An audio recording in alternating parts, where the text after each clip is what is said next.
Okay, so my name is Alicia, and can I have attention for a few seconds?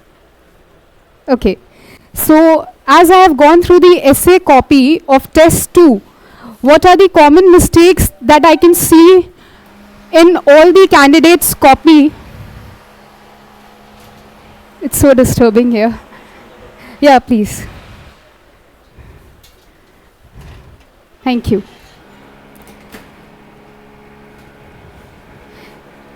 You want to submit the copy?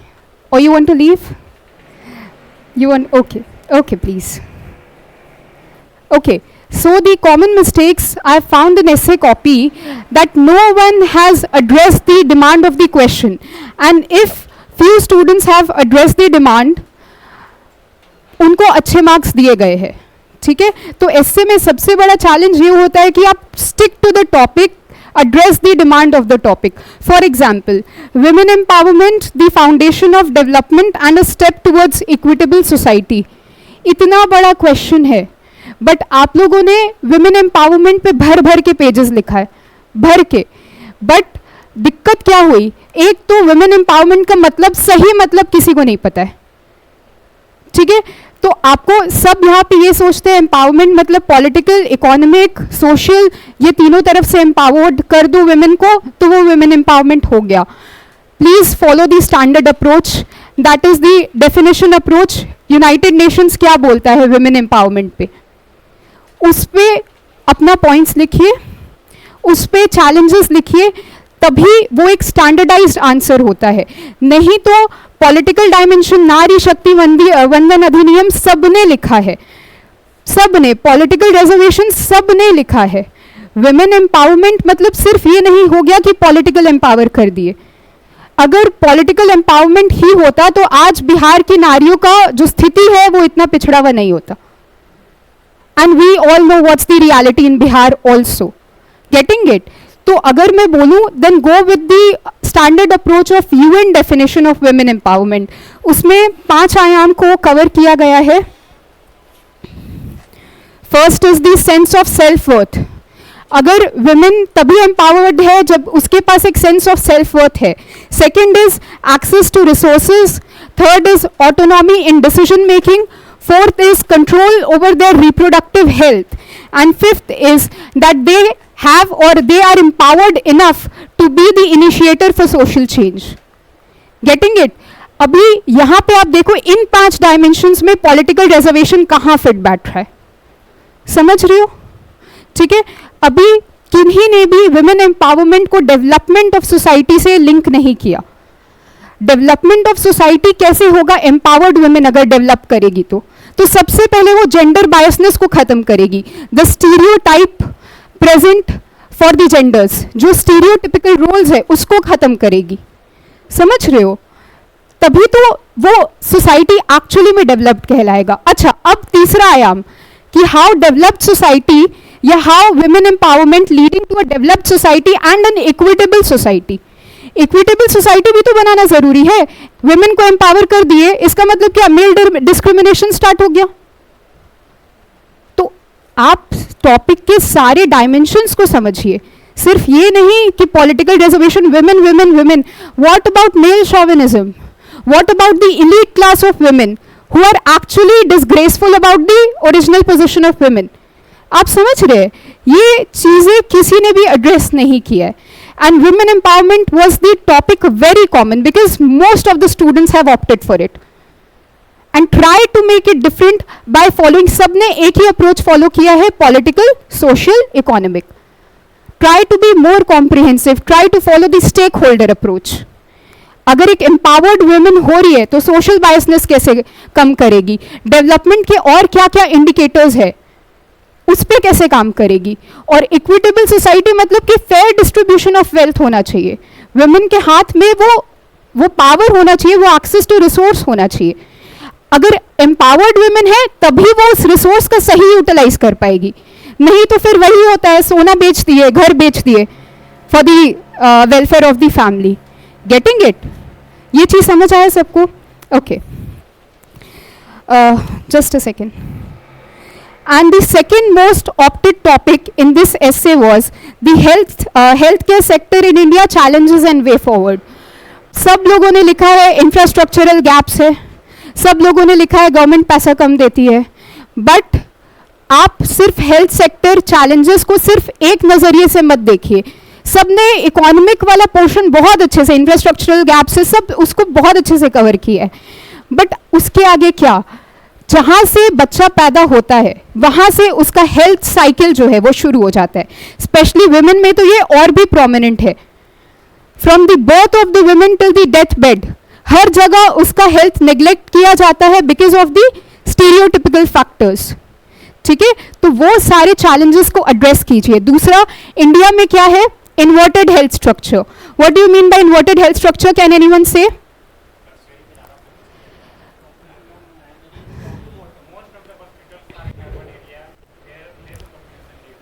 That is regional disparity. Inverted health structure. Top to bottom approach में सबसे ज्यादा focus किस में है?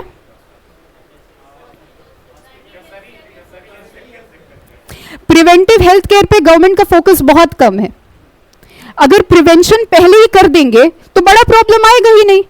आज India को क्यों बोल रहा है कि ये डिजीज बर्डन है, चाहे वो ट्यूबरकुलोसिस हो, चाहे वो ओबेसिटी हो, चाहे वो चाइल्ड वेस्टिंग हो, चाहे वो चाइल्ड स्टंटिंग हो. Getting it? India is the disease capital of the world. Why? क्योंकि प्रिवेंटिव हेल्थ केयर पे हम लोग ध्यान ही नहीं दे रहे हैं, रिहैबिलिटेटिव हेल्थ केयर पे हम लोग ध्यान ही नहीं दे रहे हैं. अगर पैंडेमिक आया तो रिहैबिलिटेशन होना चाहिए अच्छे से. रिप्रोडक्टिव हेल्थ केयर पे हम लोग बहुत ज्यादा एम्फेसिस कर रहे हैं, लेकिन स्टीरियोटिपिकल रोल को हम लोग नहीं कम कर पा रहे. इससे क्या हो रहा है, एमएमआर अभी भी बहुत हद तक कम नहीं हुआ है. क्यों? क्योंकि जो वैक्स है वो सारे परफॉर्म कर रहे हैं ऑपरेशंस. सरोगेसी आज भी इंडिया में एक बहुत बड़ा इशू है, समझ रहे? तो just a second. Agricultural diversification and nutritional outcomes, बहुत लोगों ने इस पे भी फोकस नहीं किया. हेल्थ अगर है तो हम जो खा रहे हैं वही हमारा हेल्थ डिसाइड कर रहा है. तो हिडन हंगर, मैल नरिशमेंट, ये सारा भी तो चैलेंजेस है हेल्थ सेक्टर में. एग्रीकल्चरल डाइवर्सिफिकेशन नहीं है. दूसरा, क्लीनलीनेस पे ध्यान देना. क्यों? क्लीनलीनेस पे ध्यान देंगे ऑटोमेटिकली जो डिजीज कॉजिंग एलिमेंट्स है वो कम हो जाएंगे. तो अगर हेल्थ केयर सेक्टर का चैलेंजेस पूछ रहा है तो आप उसको होलिस्टिकली एड्रेस करो. ठीक है, सिर्फ 3 बातें 4 बातें लिखने से, and please right very short Paris, ताकि देखो आपको एसे में अपना नॉलेज नहीं दिखाना है. ऑल्दो नॉलेज इज अ की component in writing essay, but make it very reader friendly. अगर रीडर फ्रेंडली नहीं है आपका एसे, सामने वाला कॉपी पढ़ेगा भी नहीं, सामने वाला टिक मारेगा, हो गया. तो make your answer, make your essay very, very reader friendly and follow the stakeholder approach, life cycle approach rather than just following the political, social, economic. ठीक है, क्योंकि ये सबके कॉपी में है. Okay. Third very important thing, a lot of students, I don't know why, maybe because they have just seen the question and started writing the essay, have not mentioned the topic of the essay. It is very, very, very important to write the topic of the essay, though it will take few seconds of yours, but it's very important. That will help you as well as reader to stick to the topic. बिना topic पे stick किए आपको ना number मिल सकता है, ना reader दे सकता है आपको नंबर, क्योंकि वो बार बार जाएगा, टॉपिक को देखेगा कि टॉपिक बोल क्या रहा था, बच्चे क्या लिख के आ रहे. Getting it? Getting it? कोई अभी तक जितना भी मैंने बोला, किसी को भी कोई डाउट है तो प्लीज मुझसे पूछ सकते. Anything which I was not able to convey, अभी तक जो भी बातें मैंने बोली है सबके समझ में आई है? Have I said anything wrong? कुछ थोड़ा सा लग रहा है कि इस तरीके से भी इस चीज को अप्रोच कर सकते थे, ऐसा लग रहा है आप लोगों को जिन्होंने ऐसे लिखा है? ओके. यहाँ पे जीविका का एग्जाम्पल बहुत लोग दे सकते थे for institutionalised community kitchens to combat poverty and hunger, which is a grave health concern. Getting it or not? लेकिन ये बहुत कम लोगों की कॉपी में मेंशन्ड है, बट बहुत इस तरीके से नहीं मेंशन्ड है. ठीक है. और बहुत लोग कंक्लूजन अलग अलग तरीके से दिए हैं, but it is very simple कि विजन ऑफ स्वच्छ, स्वस्थ, सुंदर, सुरक्षित एंड संपन्न भारत, बस 5S अप्रोच, ये कंक्लूजन में डाल सकते। Getting it? तो इस तरह से अगर आप आंसर, ये अपने एस्से, आंसर में भी और एस्से में भी, क्योंकि बहुत ज़्यादा जीएस का आंसर अलग नहीं होता है, तो अगर आप लोग इस तरीके से फॉलो करते हैं ना, तो आपका डेफिनेटली स्कोर बढ़ेगा। एंड प्राइम आईएएस है wants to increase your scores. अगर किसी के एस्से पेपर में उसको ये लग रहा है कि मार्क्स कम आया है, please don't worry about the marks, because I won't be the evaluator there, they will be evaluating, and if you have written good enough you will get good marks. Okay, and please try to address the topic holistically. मैं बार बार एक ही चीज बोल रही हूँ, ठीक है? और बहुत लोगों का एस्से में ये भी मैंने देखा कि बहुत लोग तो पहले पॉइंट फॉर्मेट में एस्से लिख रहे। क्या पॉइंट फॉर्मेट में एस्से एक्सेप्टेबल है? किन लोगों को लगता है कि ऐसे एक्सेप्टेबल है पॉइंट फॉर्मेट में? क्योंकि मुझे 2-3 कॉपी तो ऐसे मिले जिन्होंने ऐसे में भी फ्लो चार्ट बनाया है। आई won't be taking their names, but okay, आपने बनाया है, अच्छा। तो किन लोगों को लगता है कि ऐसे में फ्लो चार्ट बना सकते हैं, या पॉइंट में आंसर लिख सकते हैं, या स्कीम्स पॉइंट वाइज में लिख सकते हैं? किन लोगों को लगता है ऐसा? Raise your hands. अरे डरो मत मुझसे, you can raise your hands. नहीं चल सकता है, ये ऐसे है। स्कीम्स लिखना है बट पैराग्राफ में। एग्जाम्पल या नंबरिंग देके 1 2 3 4 नहीं करना है ऐसे में। बहुत लोगों ने किया है, बहुत लोगों ने, and I have written in their copy. दूसरा, पैराग्राफ छोटा लिखिए। बहुत बड़ा पैराग्राफ, पैराग्राफ चेंज ही नहीं हो रहा है और पेज कंप्लीट हो गया, that is a grave concern. एक पैराग्राफ, एक आइडिया, वो भी दिखना चाहिए कि इस पैराग्राफ में आपने क्या आइडिया प्रेजेंट किया है। समझ आया? ठीक है। तीसरा, ये अक्सर बोला जाता है कि difference between an essay and interview क्या है? इंटरव्यू में जितना पूछा उतना बात बोलिए, क्योंकि अगर आप ज्यादा घुमाएंगे वो आपसे और ज्यादा क्वेश्चन करेंगे, बट एस्से में there is no way of questioning back. इसमें सिर्फ ये देख रहा है कि वो कितना तरीके से उस चीज को घुमा सकता है। तो जितना ज्यादा होलिस्टिक कवरेज रहेगा, आपको पॉइंट्स और मार्क्स उतना ही ज्यादा मिलेगा। विमेन एम्पावरमेंट में मैंने एक चीज ये भी देखा, उन्होंने ना डेवलपमेंट से कनेक्ट किया ना इक्विटेबल सोसाइटी से, उन्होंने ऋग्वेद से कनेक्ट किया, क्रोनोलॉजिकल डेवलपमेंट ऑफ विमेन। तो हाँ, आप लोग, बहुत लोगों ने किया है। ऋग्वेद में भी विमेन का कंडीशन अच्छा था, मतलब मिड एरा आते आते तक थोड़ा खराब हो गया, आज के समय में और खराब हो गया। अभी गवर्नमेंट ये स्कीम्स ले रहा है उसको सुधारने के लिए, ऐसे खत्म हो गया। इससे डेवलपमेंट कैसे हुआ और इक्विटेबल सोसाइटी कैसे बना पता नहीं, ऐसे खत्म हो गया। लेकिन तो अगर आपने तो 10 पेज लिखा है, बट जब आप देखोगे कि मुझे तो सिर्फ 20 नंबर 30 नंबर आ रहे, क्यों आ रहे हैं? इसीलिए आ रहे। समझ आ रहा है? ये वुमेन एम्पावरमेंट में बहुत लोगों ने सावित्रीबाई फूले का एग्जाम्पल दिया है, वहां से स्टार्ट किया। दीजिए एग्जाम्पल, कोई दिक्कत नहीं है, लेकिन तुरंत टॉपिक पे आ जाइए। Okay, third most important topic which have been written by most of the students was relevance of morality and values in modern society. Relevance of morality and values, what do you mean? There is a significant difference between morals.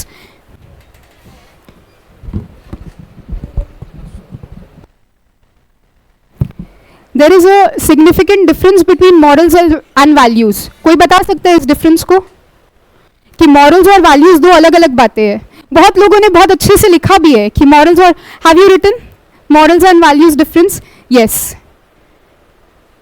Very few students have written this कि morals अलग चीज है। आप please खड़े होकर बताइए morals and values में क्या डिफरेंस है, प्लीज।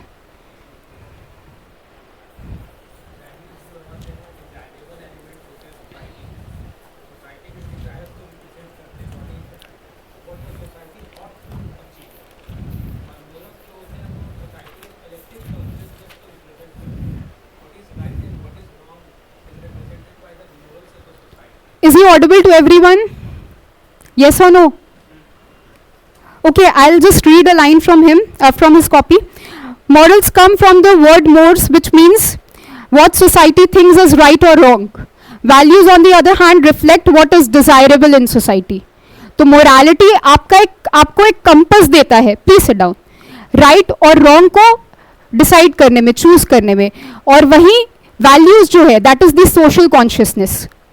दो अलग अलग बातें हैं। पहले सोसाइटी में सेम सेक्स मैरिजेस एक्सेप्टेबल नहीं था, बट अभी एक्सेप्टेबल है because of the change in value. Morals change हुआ क्या? उस समय सही था, अभी उस समय गलत था, अभी सही हो गया। क्यों? क्योंकि आपका वैल्यू चेंज हो गया। Getting it or not? तो मॉरल्स हमेशा एज इट इज रहे हैं, वैल्यू सोसाइटी की चेंज होते गई, जिसकी वजह से हम लोगों ने कुछ मॉरल्स को सही माना, कुछ को गलत माना। आज भी corruption is a wrong moral value. क्यों? क्योंकि हम लोग का जो वैल्यू है ट्रांसपेरेंसी का, वो अभी भी इंटैक्ट है। ठीक है, तो बहुत लोगों ने रेलेवेंस में लिखा है कि हाँ रेलिवेंट है मॉरल्स एंड वैल्यूज, बहुत लोगों ने बहुत तरीके के एग्जाम्पल्स दिए, but the main crux missing in their copy was that they have not mentioned the values जो रेलिवेंट है। गांधी जी का अहिंसा परमो धर्मा, निष्काम कर्म, trusteeship model, getting it or not? ये सारे वैल्यूज रेलिवेंट है to combat new colonialism.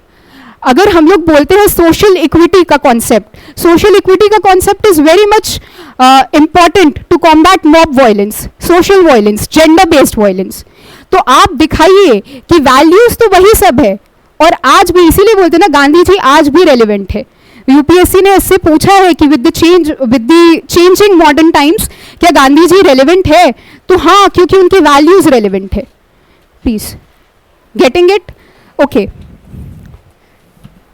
This would be the last topic that I am going to discuss, क्योंकि बहुत लोगों ने इस पे भी ऐसे लिखा है, and that is technological advancements and employment crisis, what lies ahead for India. सब लोगों ने टेक्नोलॉजिकल एडवांसमेंट्स और एम्प्लॉयमेंट क्राइसिस को 2 पेज टेक्नोलॉजिकल एडवांसमेंट्स को दिया है, 2 पेज या 3 पेज एम्प्लॉयमेंट क्राइसिस को दिया है, but what lies ahead? What lies ahead? तो स्किल या फिर अकेडमिक इंडस्ट्रियल लिंकेजेस चाहिए, फोकस ऑन मैन्युफैक्चरिंग सेक्टर चाहिए, skilling and reskilling of India चाहिए। ठीक है, अगर कोई यूथ का, या ये भी एक टॉपिक था, youth as a driving force, सबने अलग अलग बातें लिखी है। ठीक है, बट आप टॉपिक देखो ना, यूथ और टेक्नोलॉजिकल डेवलपमेंट और एम्प्लॉयमेंट, तीनों आपस में ही तो लिंक्ड है। जीएस में बहुत जरूरी है इंटरलिंकेजेस को बिठाना।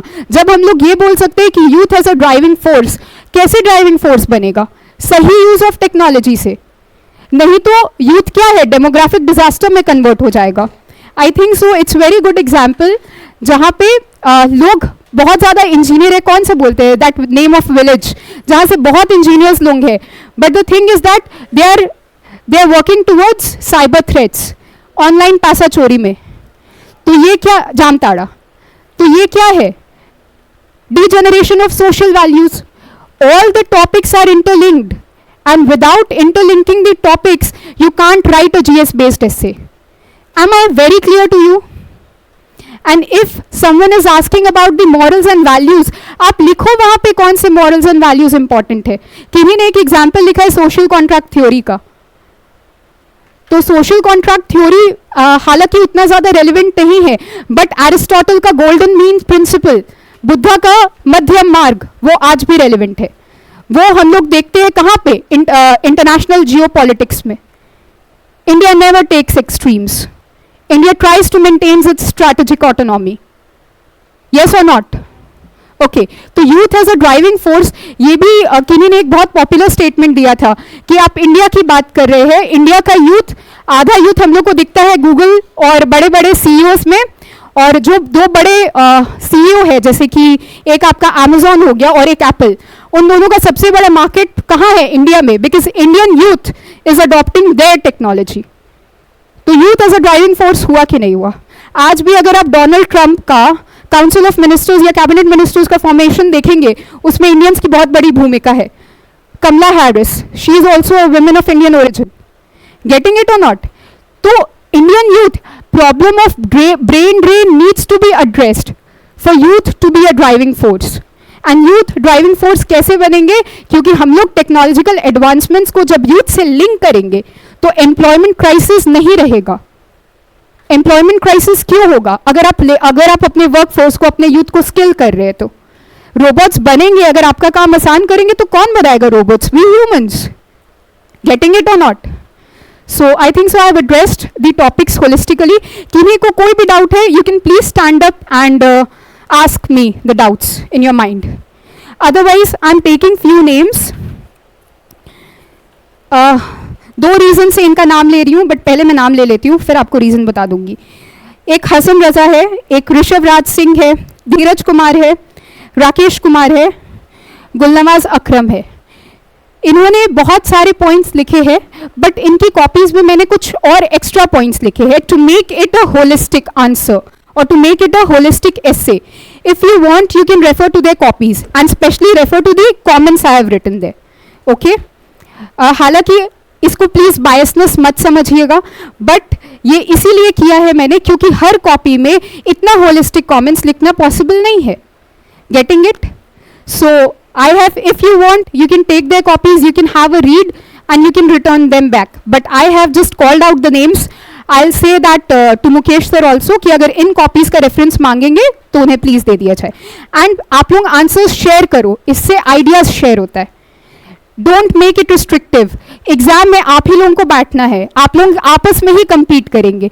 ये बिल्कुल भी मत सोचिए कि मैं उसको अपना कॉपी क्यों दिखाऊं. आप दिखाओगे, 4 बात सामने वाला इनपुट दे के जाएगा आपको या इनपुट लेके जाएगा आपसे. Okay?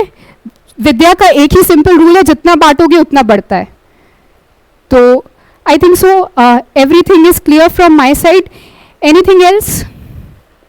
Anything else? Yes or no? You can answer me, come on.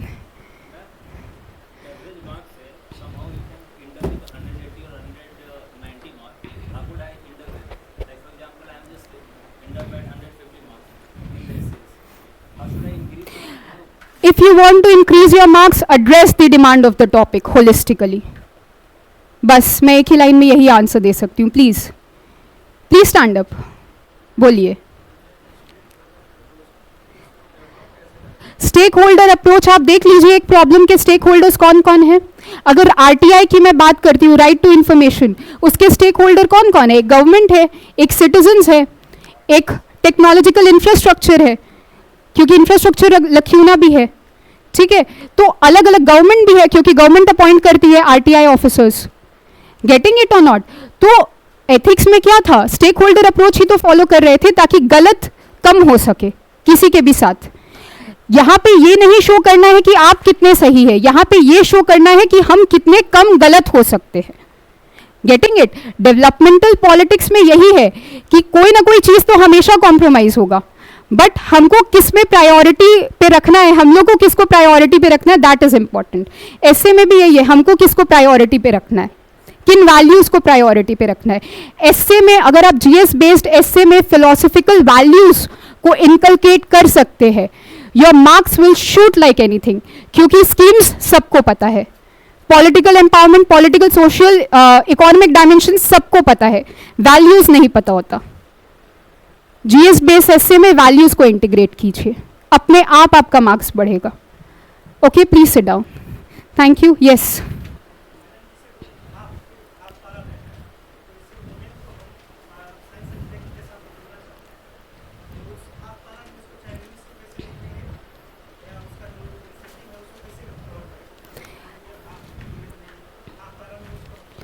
हम लोग को अगर कोई टॉपिक है या कोई एक आइडिया है, उसको दिमाग में सोच लेना है कि इसको 1 या 2 पैरा ही देना है. ठीक है? वो और 1 पैरा में अगर देना है तो क्या चीज़ के लिए देना है, दूसरे पैराग्राफ में उसका सोल्यूशन बता के आगे बढ़ जाना है. बस सोचिए, टॉपर्स का पेपर पढ़िए ताकि आपको आपकी सोचने की क्षमता डेवलप हो सके. It's very important to read the toppers copy. अगर आज वो टॉपर्स है तो कुछ रीजन है, और कुछ कॉपीज ऐसे हैं जिन्होंने उनको अलग बनाया है. Getting it or not? Please sit down. So go through the toppers copy. Any questions from me other than this?